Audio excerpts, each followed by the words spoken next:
శ్రీ గురుభ్యో నమ. హరి ఓం. అందరికీ నమస్కారం.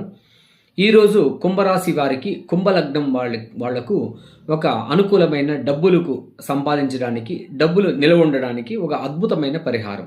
అదేంటంటే వీళ్ళు ఏం చేయాలి అంటే శనగలు, అంటే తెల్లటి శనగలు, పెసరపప్పు, అదేవిధంగా కొత్తిమీరి 3 కలిపినటువంటి విశేషంగా ఈ శనగలు, తెల్లటి శనగలు, తర్వాత పెసరపప్పును నీళ్ళలో నానబెట్టి ఒకరోజు ముందు నానబెట్టి, దాంతోపాటు కొత్తిమీరను కలిపి ఆవులకు, అంటే తెల్లటి ఆవులకు రెగ్యులర్గా పెడుతూ రావడం వల్ల ఖచ్చితంగా వాళ్లకు ఏమవుతుందంటే ఒక డబ్బుల విషయంలో వాళ్ళకు అనుకూలమై వాళ్ళు కొద్దిగా ముందుకు పోవడానికి అనుకూలంగా ఉంటుంది.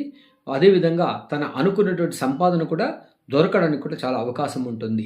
దీన్ని రెగ్యులర్గా చేయాలన్నమాట. ఈ తెల్లటి శనగలు, అదేవిధంగా ఈ పెసరపప్పు, గుండ్రని పెసరపప్పు ఖచ్చితంగా ఉండాలి. దాంతోపాటు ఈ యొక్క కొత్తిమీరను కలిపి పెట్టడం వల్ల, తెల్లటి ఆవులకు కలిపి పెట్టడం వల్ల మంచి అనుకూలమైతే ఉందని తెలియజేస్తూ 10 మందికి తెలియజేయండి.